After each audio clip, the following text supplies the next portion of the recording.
Breathing क्या है? Respiration cellular level पे होता है, लेकिन ब्रीदिंग क्या है? ब्रीदिंग सिंपल एक फिजिकल प्रोसेस है। ब्रीदिंग क्या है?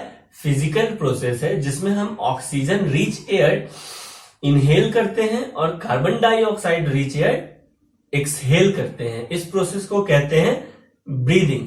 ब्रीदिंग में लंग्स का इन्वॉल्वमेंट होता है, जबकि रेस्पिरेशन सेलुलर लेवल पे होता है कि नहीं? खैर, तो ये छोटा सा इंट्रोडक्शन है। इस चैप्टर में हम क्या क्या पढ़ेंगे? Breathing and exchange of gases में इस चैप्टर में हम क्या क्या पढ़ेंगे? तो इस चैप्टर में हम पढ़ेंगे पहला तो रेस्पिरेटरी ऑर्गन। डिफरेंट ऑर्गेनिज्म के पास रेस्पिरेटरी ऑर्गन, डिफरेंट ऑर्गेनिज्म के पास, डिफरेंट एनिमल के पास कौन कौन सा क्या रेस्पिरेटरी ऑर्गन प्रेजेंट होता है। तो इसमें सबसे पहले हम पढ़ेंगे रेस्पिरेटरी ऑर्गन। उसके बाद हमको पढ़ना है मैकेनिज्म ऑफ रेस्पिरेशन। क्या पढ़ना है? Mechanism of respiration, sorry mechanism of breathing. इसके बाद हमको पढ़ना है mechanism of breathing, mechanism of breathing. NCERT बोलता है कि भाई ब्रीदिंग को ना नॉर्मली हम आम लैंग्वेज में, है ना, नॉर्मली ब्रीदिंग को रेस्पिरेशन भी बोल देते हैं। ठीक है, तो कहीं मेरे भी मुंह से निकल जाए ना भाई ब्रीदिंग की जगह रेस्पिरेशन, रेस्पिरेशन की जगह ब्रीदिंग, तो अब मान के चलना क्या पढ़ रहे हैं? अल्टीमेटली ब्रीदिंग पढ़ रहे हैं। रेस्पिरेशन हम पढ़ चुके हैं जो सेलुलर लेवल पे होता है, और रेस्पिरेशन में ग्लाइकोलाइसिस होता है, याद है? एरोबिक रेस्पिरेशन, एनएरोबिक रेस्पिरेशन, ये सब चीज। उसके बाद ग्लाइकोलाइसिस पढ़े थे, क्रेब साइकिल पढ़े थे, उसके बाद लिंक रिएक्शन पढ़े थे, इलेक्ट्रॉन ट्रांसपोर्ट सिस्टम पढ़े थे। ये सब क्या था?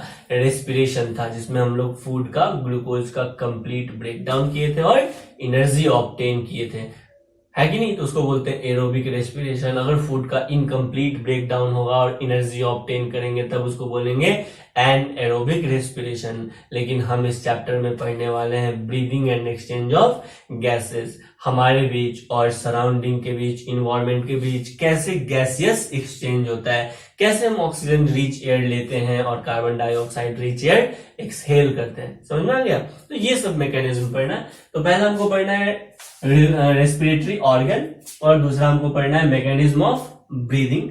थर्ड वन में हम पढ़ेंगे एक्सचेंज ऑफ गैसेस। कैसे एक्सचेंज ऑफ गैसेस होता है, डिफ्यूजन कैसे काम करता है। ठीक है, एक्सचेंज ऑफ गैसेस।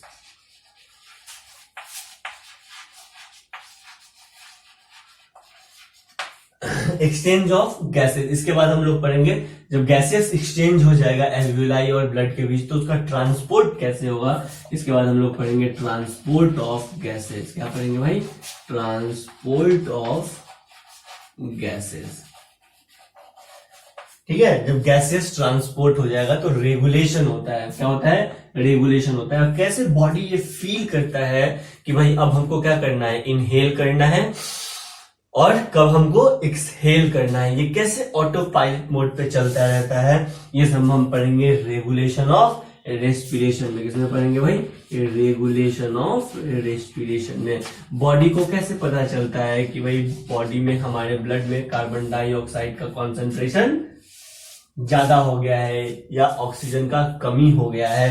बॉडी कैसे वर्क करता है, कब इनहेलेशन होता है, कब एक्सेलेशन होता है, इसको हम लोग पढ़ेंगे क्या? रेगुलेशन ऑफ रेस्पिरेशन में। किसमें पढ़ेंगे भाई?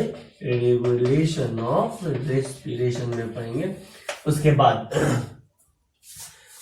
क्या पढ़ेंगे भाई? रेगुलेशन ऑफ रेस्पिरेशन के बाद हम लोग पढ़ेंगे रेस्पिरेटरी सिस्टम में अगर कोई डिसऑर्डर्स हो जाता है तो, है ना, कभी एम्फियाज्मा हो गया, लंग्स फाइब्रोसिस हो गया, ये सब डिफरेंट टाइप के लंग्स डिजीज हम लोग पढ़ेंगे। तो नेक्स्ट हम लोग क्या पढ़ेंगे? Disorder of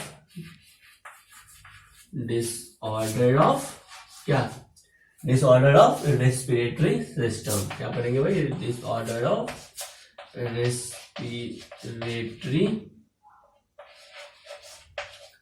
system. अब पता है रेस्पिरेशन दो तरह का होता है, एक होता है डायरेक्ट रेस्पिरेशन और एक होता है इनडायरेक्ट रेस्पिरेशन।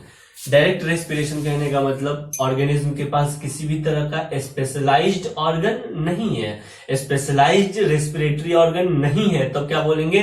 Direct respiration. और अगर ऑर्गेनिज्म के पास स्पेशलाइज्ड रेस्पिरेटरी ऑर्गन है तब उसको बोलते हैं इनडायरेक्ट रेस्पिरेशन, जैसे हमारे में आप में क्या है, इनडायरेक्ट रेस्पिरेशन हो रहा है। हमारे में गैसियस एक्सचेंज के लिए एक स्पेशलाइज्ड ऑर्गन प्रेजेंट है जिसको बोलते हैं लंग्स, लेकिन अमीबा, पैरामीशियम, है ना, पोरीफेरा, सिलेंट्रेटा, टीनोफोरा, प्लेटीहेल्मिन्थेस, ये सब के पास ना इसमें डायरेक्ट रेस्पिरेशन होता है, मतलब सराउंडिंग के बीच और ऑर्गेनिज्म के बीच किसी भी तरह का स्पेशलाइज्ड ऑर्गन प्रेजेंट नहीं होता है, कोई स्पेशलाइज्ड ऑर्गन नहीं होता है। जनरल बॉडी सरफेस से अगर कोई ऑर्गेनिज्म क्या करेगा, रेस्पिरेशन करेगा, तब उसको बोलेंगे डायरेक्ट रेस्पिरेशन। और अगर ऑर्गेनिज्म रेस्पिरेशन करेगा किसी स्पेशलाइज्ड ऑर्गन के हेल्प से, तब क्या बोलेंगे, इनडायरेक्ट रेस्पिरेशन है।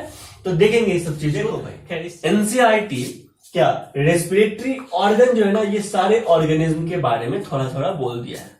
तो रेस्पिरेटरी ऑर्गन हम पूरे एनिमल किंगडम का देखेंगे कि प्रोटोजोआ में रेस्पिरेटरी ऑर्गन किससे होता है, ऑर्थोपोडा में रेस्पिरेटरी ऑर्गन क्या है ना, मोलस्का का रेस्पिरेटरी ऑर्गन क्या है, ये पूरे ऑर्गेनिज्म के लिए हम देखेंगे। लेकिन ये जो mechanism of breathing, exchange of gases, transport of gases, उसके अलावा regulation of respiration and disorder of respiratory system, ये सिर्फ किसके लिए पढ़ेंगे, ह्यूमन के लिए पढ़ेंगे, क्योंकि इस यूनिट का नाम क्या है, ह्यूमन फिजियोलॉजी। आया समझ में? गुड। तो ये हो गया एक, मतलब डॉट करके आप लिख लेना, ठीक है। ये चैप्टर सर कितना इंपॉर्टेंट है, breathing and exchange of gases कितना इंपॉर्टेंट है ना। तो इससे हर एक साल एक मान के चलो कि 1 से 2 क्वेश्चन आएगा। कितना क्वेश्चन आएगा? 1 से 2 क्वेश्चन आएगा। लेकिन फिर भी हम ये बात बताते रहते हैं आपको कि कंपटीशन के एग्जाम में कभी डाटा फिक्स नहीं रहता है। जैसे इससे हमेशा 1 से 2 क्वेश्चन आया है, लेकिन 2016 में इससे 5 क्वेश्चन आ गया, बहुत ज्यादा है, अनएक्सपेक्टेड है। और वहीं पे 2011 में इससे 4 क्वेश्चन आ गया है। उसके अलावा हमेशा 2017 में, 18 में, 19 में हमेशा 1 से 2 क्वेश्चन आया हुआ है, ठीक है। तो आप अपने बुद्धि विवेक का इस्तेमाल करेंगे। तो एक अनसर्टेन है, लेकिन फिर भी एक जो एवरेज क्वेश्चन का स्कीम है, वो इस चैप्टर से 1 से 2 क्वेश्चन ही पूछा जाता है। इस चैप्टर को खत्म करने के लिए हम लगभग 8 से 9 क्लास लेंगे। कितना क्लास लेंगे भाई? 8 से 9 क्लास। ऑनलाइन है तो 8 से 9 क्लास में होगा। इसके बीच आपको करना कैसे, इस चैप्टर को पढ़ना कैसे है? एक तो पहले एनसीईआरटी पढ़ के आना है, फिर लेक्चर देखना है, या पहले लेक्चर देख लेना है फिर एनसीईआरटी पे जाना है। लेकिन एनसीईआरटी मस्ट है, हम बार बार आपको बोलते हैं। दूसरा, एग्जाम्पलर के क्वेश्चन सॉल्व करने हैं। और थर्ड वन क्या बताइए ना, क्या प्रीवियस ईयर क्वेश्चन करना है, क्या प्रीवियस ईयर क्वेश्चन करना है। तो इतना काफी है। चलिए, तो थोड़ा सा एक पॉइंट हम देख लेते हैं, difference between breathing and respiration. तो हेडिंग देंगे difference between breathing and respiration, ठीक है। थोड़ा सा डॉटेड पॉइंट में, मतलब तुमको तो जो पीडीएफ नोट्स मिल जाएगा ना, उससे काम तुम्हारा हो जाएगा। Breathing and respiration. अच्छा भाई, आपको जो पीडीएफ नोट्स मिलता है, हैंड रिटन नोट्स, उसको कल पे नहीं डालना है ना। जैसे लेक्चर 1, लेक्चर 2, लेक्चर 3 ऐसे करके हम उसको भेजते हैं आपको, ठीक है। तो लेक्चर वाइज आपको उसको क्या करना है, नोट डाउन करना है। आज देख लिए वीडियो, एनसीईआरटी पढ़ लिए, फिर जरूर क्या करेंगे, अपना नोट्स मेंटेन करेंगे, जरूर देख के नोट्स को बनाएंगे, ठीक है, लिखेंगे एक बार। चलिए, ब्रीदिंग एंड रेस्पिरेशन में डिफरेंस देखते हैं। पहला डिफरेंस क्या होगा? ब्रीदिंग क्या होता है? ऑक्सीजन रिच एयर इनहेल किया जाता है और कार्बन डाइऑक्साइड रिच एयर को एक्सहेल किया जाता है। इस प्रोसेस को बोलते हैं ब्रीदिंग। क्या कहते हैं? ब्रीदिंग। तो ऑक्सीजन रिच एयर को क्या करते हैं? ऑक्सीजन रिच एयर को क्या करते हैं? इनहेल करते हैं। और CO2 रिच एयर को क्या कहते हैं? एक्सहेल करते हैं। तो इस प्रोसेस को क्या कहते हैं? ब्रीदिंग कहते हैं। जबकि रेस्पिरेशन क्या है? रेस्पिरेशन क्या है? Breaking down of food and produce energy. क्या कहलाता है? रेस्पिरेशन कहलाता है। इसमें ग्लूकोज का ब्रेक डाउन करते हैं या फूड का ब्रेक डाउन करते हैं। किसमें? CO2 और H2O में इसको कंप्लीट ब्रेक डाउन कर दिया जाता है ऑक्सीजन के प्रेजेंस में। और साथ में हमको क्या मिलता है? एनर्जी मिलता है। क्या मिलता है भाई? एनर्जी मिलता है। इस प्रोसेस को क्या कहते हैं? रेस्पिरेशन कहते हैं। इसमें किसी भी तरह का एनर्जी आपको नहीं मिलता है। ब्रीदिंग जो है ना ये फिजिकल प्रोसेस है। क्या है भाई? फिजिकल प्रोसेस है, जबकि रेस्पिरेशन क्या है? फिजियोकेमिकल प्रोसेस है, या सिर्फ लिख सकते हैं क्या है ये? केमिकल प्रोसेस है। आया समझ में? नेक्स्ट, ब्रीदिंग में किसी भी तरह का एनर्जी नहीं प्रोड्यूस होता है, तो नो एनर्जी प्रोड्यूस। और यहाँ पे एनर्जी प्रोड्यूस होता है कहां पे? रेस्पिरेशन में एनर्जी प्रोड्यूस होता है साइट। हाँ भाई, ब्रीदिंग का साइट कहाँ है? एक्चुअल में ब्रीदिंग में कौन सा पार्ट हमारे बॉडी का इन्वॉल्व होता है? तो लंग्स इन्वॉल्व होता है। जबकि रेस्पिरेशन में क्या? रेस्पिरेशन कहां पे होता है? बोलो ना, रेस्पिरेशन कहां होता है? सेलुलर लेवल पे होता है। रेस्पिरेशन कहां होता है? सेलुलर लेवल पे होता है। ठीक है, तो यहां तक आया समझ में? तो ये था छोटा सा डिफरेंस, आप ध्यान में रखेंगे ब्रीदिंग और रेस्पिरेशन में क्या डिफरेंस है। अब हम पढ़ते हैं सबसे पहला पॉइंट अपना, क्या है? Respiratory organ. डिफरेंट ऑर्गेनिज्म में रेस्पिरेटरी ऑर्गन्स को पढ़ते हैं। चलिए, रेस्पिरेटरी ऑर्गन।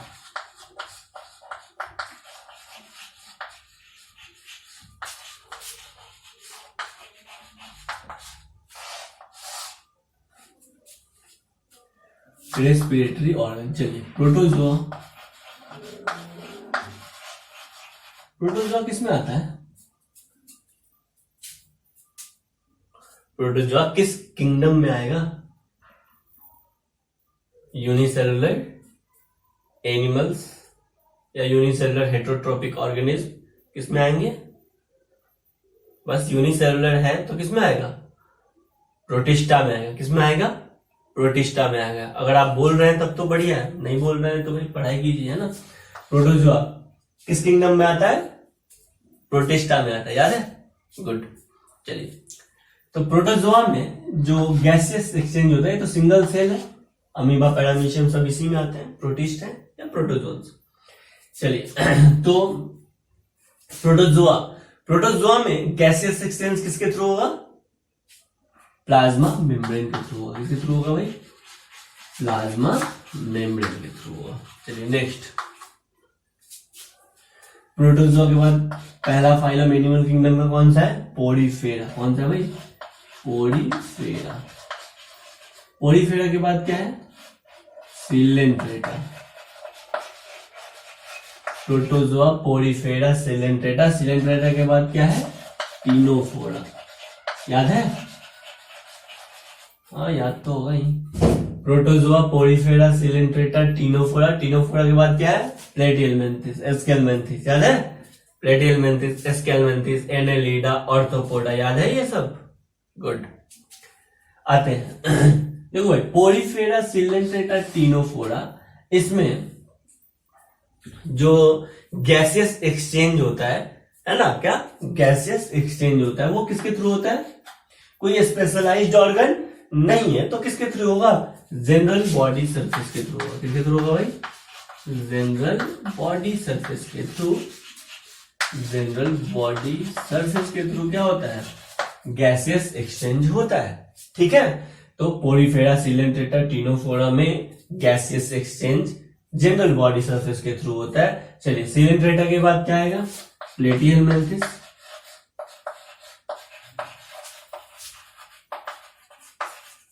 प्लेटिहेलमिन्थ में गैसियस एक्सचेंज किसके थ्रू होता है? प्लेटिहेलमिन्थ में गैसियस एक्सचेंज किसके थ्रू होता है? देखो, प्लेटिहेलमिन्थ का दो कहानी, एक तो फ्री लिविंग प्लेटिहेलमिन्थिस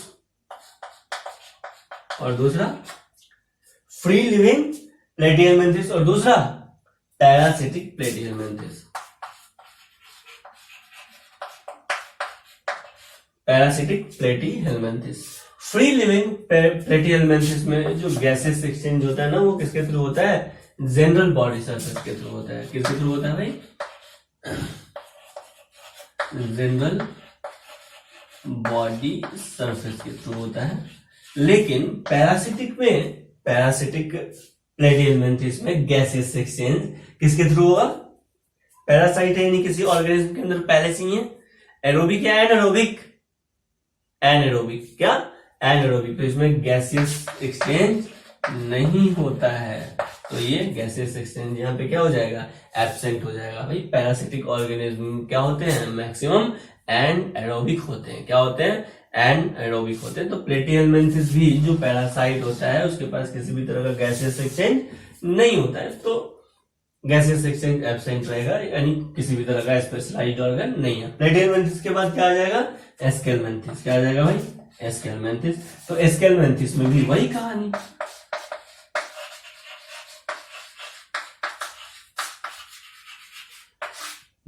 एस्केल्मेंथिस का भी सेम कहानी। क्या, फ्री लिविंग फॉर्म के पास जनरल बॉडी सरफेस के थ्रू रेस्पिरेशन होगा, और पैरासिटिक फॉर्म में रेस्पिरेटरी ऑर्गन रेस्पिरेशन ही एब्सेंट होता है। रेस्पिरेशन क्या होता है, एब्सेंट होता है।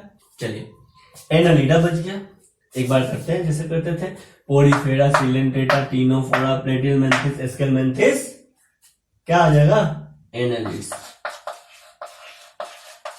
एनालिड्स में गैसियस एक्सचेंज किसके थ्रू होता है, तो जनरल बॉडी सरफेस, या यहां पे हम लिख सकते हैं स्किन। क्या लिख सकते हैं, स्किन लिखना ज्यादा बेहतर होगा।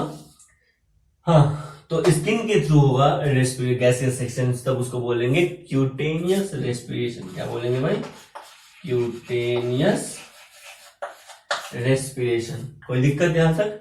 चलिए, एनालिडा के बाद क्या हो जाएगा, ऑर्थोपोडा। यहां तक आप लिख लीजिएगा, आपको नोट्स मिल जाएगा, उससे मिटाते हैं हम और शुरू करते हैं। फिर बोल रहे हैं भाई नोट्स तुम्हारा मतलब मोबाइल में ही नहीं रह जाना चाहिए, या आपके लैपटॉप में। नोट्स को जरूर लिखना है कॉपी पे, ठीक है, और कुछ भी नहीं समझ में आए तो उसको पूछना है। चलिए, अब हम लेते हैं ऑर्थोपोडा। ऑर्थोपोड्स, ऑर्थोपोड्स में जो प्रॉन होते हैं ना, या एक्वेटिक ऑर्थोपोड्स होते हैं,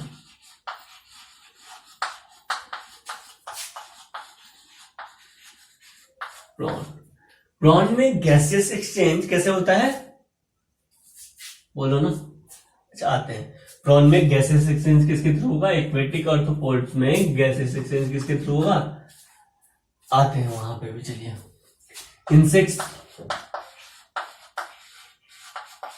इंसेक्ट्स में गैसियस एक्सचेंज किसके थ्रू होगा, सही है, बोल दिए। स्कॉर्पियन और स्पाइडर्स में याद आया, स्कॉर्पियन एंड स्पाइडर में गैसियस एक्सचेंज किसके थ्रू होगा, हाँ भाई, स्कॉर्पियन और स्पाइडर में गैसियस एक्सचेंज किसके थ्रू होगा। उसके बाद किंग क्रैब, किंग क्रैब में गैसियस एक्सचेंज किसके थ्रू होगा। किंग क्रैब क्या नाम था, लिविंग फॉसिल्स क्या नाम था, लीमुलस। क्या नाम था भाई, लीमुलस। याद आया, लिविंग फॉसिल्स किसको कहते हैं, बोलो। याद आया तो बढ़िया है, नहीं आया तो देखो कॉपी के हेड पे लिखे होंगे। चलिए भाई, एक्वेटिक ऑर्थोपोड्स में जो रेस्पिरेशन होता है वो किसके थ्रू होता है, गैसियस एक्सचेंज किसके थ्रू होता है, गिल्स के थ्रू होता है। इंसेक्ट में गैसियस एक्सचेंज किसके थ्रू होता है, इंसेक्ट में गैसियस एक्सचेंज किसके थ्रू होता है, ट्रैकिया के थ्रू होता है। किसके थ्रू होता है, ट्रैकिया। इस ट्रैकिया को क्या बोलते हैं, स्पाइडिकल्स। क्या कहते हैं, स्पाइडिकल्स। खैर, अब आ जाओ, स्कॉर्पियन और स्पाइडर में गैसियस एक्सचेंज किसके थ्रू होता है, बुक लंग्स के थ्रू होता है। याद रखना भाई, ये क्वेश्चन पूछा जाता है, बुक लंग्स के थ्रू होता है। और किंग क्रैब में गैसियस एक्सचेंज किसके थ्रू होता है, बिल्कुल सही, क्या, बुक गिल्स के थ्रू होता है।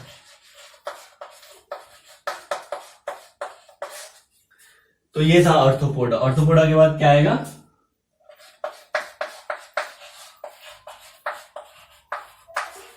मोलस्का। क्या आएगा भाई, मोलस्का। मोलस्का में गैसियस एक्सचेंज किसके थ्रू होता है, टिनिडिया के थ्रू होता है। किसके थ्रू होता है, टिनिडिया एक तरह का गिल्स है, गिल्स का स्ट्रक्चर है, तो टिनिडिया के थ्रू होता है, या आप याद रखेंगे गिल्स के थ्रू होता है। चलिए, मोलस्का के बाद आर्थ्रोपोडा, एनालिडा। अच्छा, एनालिडा तो छूट ही गया, एनालिडा हो गया। Arthropoda, Annelida. एनालिडा में किसके थ्रू था, स्किन के थ्रू, क्यूटेनियस रेस्पिरेशन बोलते हैं। उसके बाद हम आर्थ्रोपोडा देख लिए, फिर मोलस्का देख लिए। मोलस्का में किसके थ्रू होगा, टिनिडिया के थ्रू होगा। टिनिडिया मतलब गिल्स के थ्रू होगा। उसके बाद इकाइनोडर्मेटा, ये तो भाई हम नहीं बताएंगे। इकाइनोडर्मेटा में गैसेस एक्सचेंज किसके थ्रू होता है? चलो बोलो, उसके लिए हम पूरा बोर्ड साफ कर देते हैं। सोचो भाई, ये पक्का नहीं बताने वाले हैं, ये बहुत इंपॉर्टेंट है। जब पढ़ाए थे तब भी बोले थे कि इकाइनोडर्मेटा में गैसेस एक्सचेंज किसके थ्रू होगा?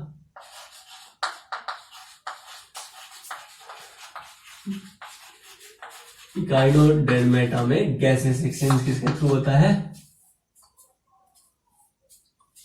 नहीं बताओगे, हम भी यहीं पे खड़े रहेंगे। किसके थ्रू? वाटर वैस्कुलर सिस्टम के थ्रू। किसके थ्रू? वाटर वैस्कुलर सिस्टम के थ्रू।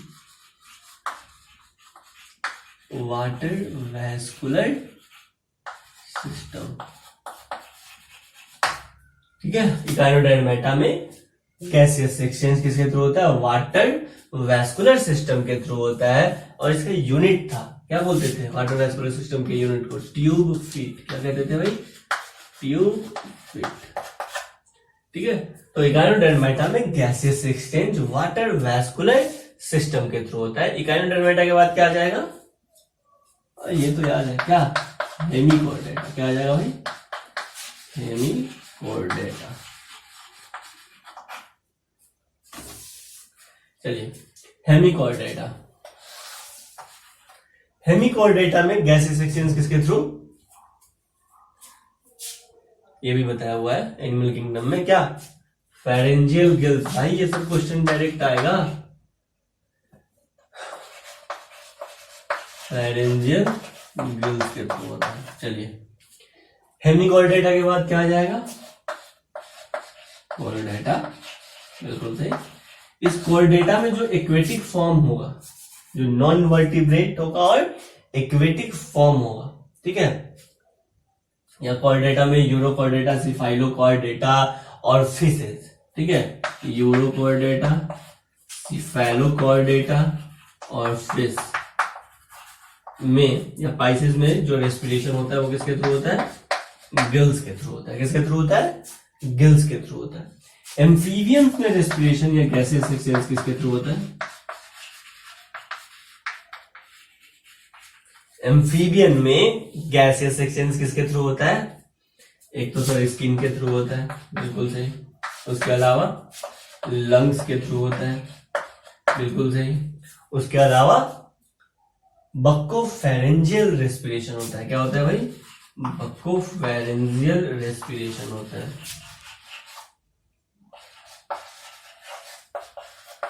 तो बक्कोफेरेंजियल रेस्पिरेशन, बक्कल कैविटी और फेरिंग्स में, बक्कल कैविटी और फेरिंग्स हाईली वैस्कुलराइज्ड स्ट्रक्चर होता है। कभी देखे मेढक को यहाँ पे गुडुर गुडुर गुडुर करता रहता है ना, तो क्या कौन सा रेस्पिरेशन कर रहा है? वो बक्कोफेरेंजियल रेस्पिरेशन करता है, ठीक है।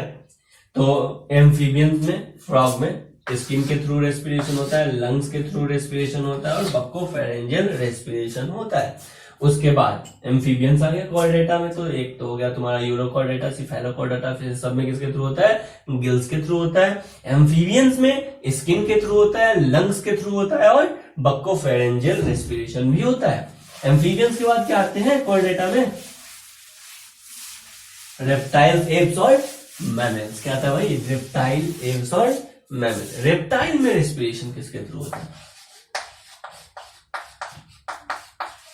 रेप्टाइल्स में रेस्पिरेशन किसके थ्रू होता है? हाँ भाई देखो, छिपकली वगैरह होगी, क्या है? रेप्टाइल्स है। रेस्पिरेशन किसके थ्रू होगा?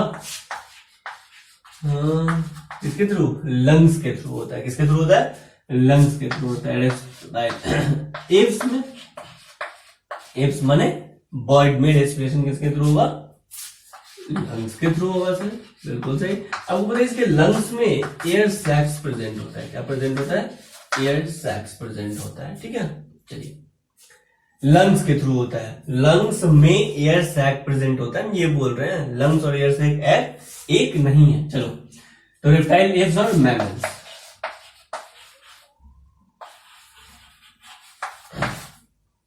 मैमल्स में रेस्पिरेशन कैसे होता है? डस्ट, हाँ, मैमल्स में रेस्पिरेशन कैसे होता है? हमारे में, आप में फेमस है, किसके थ्रू? लंग्स के थ्रू। आपको पता है इवन जो एक्वेटिक मैमल होते हैं, कौन सा मैमल, एक्वेटिक मैमल्स होते हैं, जैसे वेल हो गया, डॉल्फिन हो गया, इस वेल में, डॉल्फिन में भी रेस्पिरेशन या ब्रीदिंग गैसेस एक्सचेंज लंग्स के थ्रू ही होता है। आप देखे होंगे वेल को, मतलब टीवी वगैरह में है ना, वेल को नीचे से मतलब सी के सरफेस पे आती है और फिर वो नीचे चली जाती है बहुत देर तक, फिर वो ऊपर आती है, फिर नीचे चली जाती है। तो अल्टीमेटली मैमल्स में, चाहे वो एक्वेटिक मैमल्स ही क्यों ना हो, even in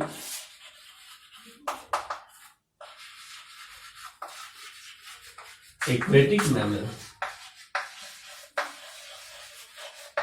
like whale and dolphin, well और डॉल्फिन में भी रेस्पिरेशन किसके थ्रू होता है, गैसेस एक्सचेंज या ब्रीदिंग किसके थ्रू होगा, लंग्स के थ्रू होगा। किसके थ्रू होगा, लंग्स के थ्रू होगा। चलिए, तो इतना अपना हो गया पूरा रेस्पिरेटरी ऑर्गन। थोड़ा सा जनरलाइज्ड कुछ बात करते हैं, ठीक है। जैसे problem related to water breathing. वैसे एक्वेटिक एनिमल्स जो ब्रीदिंग करते हैं, जो गैसेस एक्सचेंज करते हैं, पानी में रहते हैं, जैसे मछलियां हो गई, एम्फीबियंस हो गए, यूरोकॉर्डेटा, सिफेलोकॉर्डेटा, उसके अलावा प्रॉन हो गया, समझ में आ गया, ये सब गिल्स के थ्रू करता है, यानी ये रेस्पिरेशन करता है पानी के अंदर रह के। तो क्या प्रॉब्लम आता है इसको, ठीक है, तो बस सुन लो ध्यान से क्या क्या प्रॉब्लम होता है इसको। हाँ भाई, जो एक्वेटिक एनिमल्स होते हैं उनको कौन कौन सा प्रॉब्लम होता है, तो पहला प्रॉब्लम तो ये हो गया कि वाटर में ऑक्सीजन कंटेंट कम होता है। अगर एयर के रिस्पेक्ट में वाटर में 40 गुना कम ऑक्सीजन होता है। एक बार फिर से पढ़ क्या रहे हैं भाई, पढ़ रहे हैं, क्या पढ़ रहे हैं, problem related to water breathing. क्या पढ़ रहे हैं, problem related to water breathing. वैसे ऑर्गेनिज्म जो एक्वेटिक हैं, जो पानी के अंदर रहते हैं, वो उनको रेस्पिरेशन करने में क्या क्या प्रॉब्लम आती है ना, उसके साथ क्या क्या दिक्कत है। तो पहला प्रॉब्लम हो गया क्या, कि एयर के रिस्पेक्ट में वाटर के अंदर डिजॉल्व ऑक्सीजन का अमाउंट 40 गुना कम है। आप बस सिंपल सा ध्यान रखिए, कम है। दूसरा, ऑक्सीजन वाटर में बहुत स्लोली डिफ्यूज होता है। जैसे एयर में ऑक्सीजन डिफ्यूज जल्दी हो जाता है, ठीक है, लेकिन वाटर में ऑक्सीजन का डिफ्यूजन स्लोली होता है। उसके अलावा अगर वाटर के टेम्परेचर को बढ़ाइएगा तो उसमें ऑक्सीजन का कंटेंट कम हो जाएगा, ठीक है। Warmer the water less oxygen it can hold, ठीक है, मतलब ऑक्सीजन वाटर के टेम्परेचर को बढ़ाएंगे तो ऑक्सीजन कंटेंट वाटर में कम हो जाएगा, ठीक है। उसके अलावा क्या चैलेंज है, उसके अलावा चैलेंज है वाटर एयर के रिस्पेक्ट में 800 गुना ज्यादा डेंस होता है। मतलब अगर मछली या एक्वेटिक एनिमल सोचेंगे कि उनको डिजोल्व ऑक्सीजन को लेना है तो उसको कंटिन्यूअस क्या करना पड़ेगा, स्विमिंग करना पड़ेगा। और जैसे हम हवा को ऐसे आराम से बिना किसी इफोर्ट के, एकदम इफोर्टलेसली चलते हैं, कहाँ पे, टेरेस्ट्रियल पे, लैंड पे, वैसे इतना आसान नहीं होता है, क्योंकि हवा के रिस्पेक्ट में पानी 800 गुना ज्यादा डेंसर होता है। आया समझ में, ओके। उसके बाद नेक्स्ट हेडिंग है problem related to air breathing. वैसे ऑर्गेनिज्म जो एयर ब्रीदिंग करते हैं, है ना, जो टेरेस्ट्रियल एनिमल्स होते हैं, उनको कौन कौन सा प्रॉब्लम फेस करना पड़ता है। तो पहला प्रॉब्लम तो भाई उसका रेस्पिरेटरी सरफेस जो होना चाहिए वो लार्ज होना चाहिए, वेल डेवलप्ड होना चाहिए। रेस्पिरेटरी सरफेस हमेशा प्रोटेक्टेड होना चाहिए और मॉइस्ट होना चाहिए। जैसे अपना रेस्पिरेटरी सरफेस लंग्स है, प्रोटेक्टेड है पूरा, एकदम रिब केज बनाए हुए हैं, नीचे से डायफ्राम दिए हुए हैं, फ्रंटल से स्टर्नम दिए हुए हैं, है कि नहीं, तो पूरा प्रोटेक्टेड है अपना। तो पहला है कि भाई problem related to air breathing में पहला क्या प्रॉब्लम है, respiratory surface should be well protected and kept moist. उसके बाद loss of water from respiratory surface. दूसरा चैलेंज ये है कि वाटर लॉस हो सकता है रेस्पिरेटरी सरफेस से। जैसे तुम देख लो ना अर्थवर्म को, किसको, अर्थवर्म को, है ना, उसका स्किन हमेशा क्या होना चाहिए, मॉइस्ट होना चाहिए। अगर टेरेस्ट्रियल है तो थोड़ा सा भी उसको धूप में जाके रखेंगे, मॉइस्ट सरफेस ड्राई होगा, खत्म। आया समझ में। यही चीज होता है एम्फीबियंस के साथ भी, वो भी सैडी एंड मॉइस्ट प्लेसेस पे ही रहना चाहते हैं। क्यों, क्योंकि जनरल बॉडी सरफेस से रेस्पिरेशन करते हैं, स्किन से रेस्पिरेशन करते हैं। अगर आप उसको लेके आते हैं कहाँ पे, डायरेक्ट टेरेस्ट्रियल कंडीशन में, ऊपर हॉट कंडीशन में, अगर रेस्पिरेटरी सरफेस उसका ड्राई हो जाएगा, ऑर्गेनिज्म वहीं पे क्या हो जाएगा, मर जाएगा। उसके बाद कैरेक्टरिस्टिक ऑफ रेस्पिरेटरी सरफेस, क्या क्या कैरेक्टरिस्टिक होना चाहिए, मेन फीचर क्या क्या होना चाहिए, क्या क्या मेन फीचर होना चाहिए रेस्पिरेटरी सरफेस का, है ना। एक अच्छे रेस्पिरेटरी सरफेस का क्या मेन फीचर होना चाहिए। पहला, रेस्पिरेटरी सरफेस हाईली वैस्कुलराइज्ड होना चाहिए। क्या होना चाहिए, हाईली वैस्कुलराइज्ड होना चाहिए, मतलब ब्लड सप्लाई बहुत ज्यादा होना चाहिए। रेस्पिरेटरी सरफेस पे ब्लड सप्लाई बहुत ज्यादा होना चाहिए ताकि गैसियस एक्सचेंज तुरंत हो सके, फास्ट हो सके, रैपिडली हो सके। दूसरा पॉइंट, सरफेस एरिया ज्यादा होना चाहिए। सरफेस एरिया ज्यादा होना चाहिए, ब्लड वैस्कुलर सिस्टम बहुत ज्यादा होना चाहिए, यानी हाईली ब्लड सर्कुलेशन उसमें होना चाहिए। दूसरा, लार्ज सरफेस एरिया होना चाहिए। तीसरा, जो रेस्पिरेटरी सरफेस है उसको मोटा होना चाहिए, पतला होना चाहिए, पतला होना चाहिए, एक्सट्रीमली थिन। आप बता सकते हैं कि भाई रेस्पिरेटरी सरफेस किसका बना होगा, एक्सट्रीमली थिन एपिथेलियम। बोलो भाई, टाइल्स लाइक एपिथेलियम। और हम बोले थे जहां पे भी डिफ्यूजन होगा वहां पे कौन सा एपिथेलियम होगा, बोलो ना, स्क्वामस एपिथेलियम। कौन सा एपिथेलियम, स्क्वामस एपिथेलियम। ठीक है, तो यहां पे भी क्या होगा, स्क्वामस एपिथेलियम। एल्वियोलाई का वॉल किसका बना होगा, स्क्वामस एपिथेलियम का। कैपिलरी का वॉल किसका बना होगा, स्क्वामस एपिथेलियम का बना होगा। ठीक है, तो चलो एक बार फिर से रिवाइज करते हैं। पहला क्या होना चाहिए, हाईली वैस्कुलराइज्ड होना चाहिए, ब्लड सप्लाई ज्यादा होना चाहिए। दूसरा, एक्सट्रीमली थिन होना चाहिए।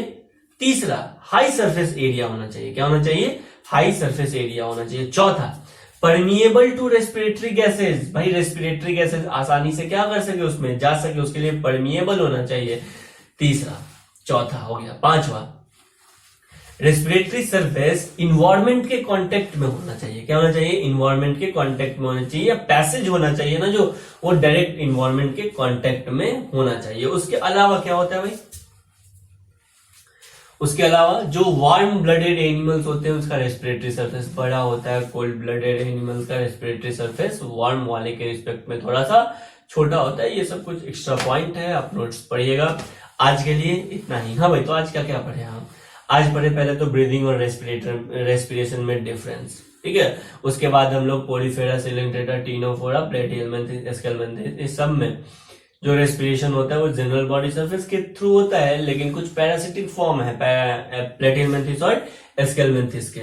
इस पैरासिटिक फॉर्म में किसी भी तरह का गैसेस एक्सचेंज नहीं होता है क्योंकि वो एनारोबिक रेस्पिरेशन शो करते हैं। उसके अलावा एनालिडा हम लोग देखें, जनरल बॉडी सरफेस या स्किन के थ्रू होता है रेस्पिरेशन गैसेस एक्सचेंज। उसके बाद ऑर्थोपोडा में हम लोग देखें कि भाई प्रॉन में गिल्स के थ्रू होता है, इंसेक्ट में ट्रैकिया के थ्रू होता है, स्कॉर्पियन और स्पाइडर में बुक लंग्स के थ्रू होता है, और किंग क्रैब या लिमुलस में किसके थ्रू होता है, बुक गिल्स के थ्रू होता है। उसके बाद हम मोलस्का देखें जिसमें टेनिडिया के थ्रू रेस्पिरेशन होता है। उसके बाद इकाइनोडर्मेटा देखें जिसमें, अब बता दो भाई, इकाइनोडर्मेटा में गैसेस एक्सचेंज किसके थ्रू होता है, वाटर वैस्कुलर सिस्टम के थ्रू होता है, जिसको ट्यूब फिट भी बोलते हैं।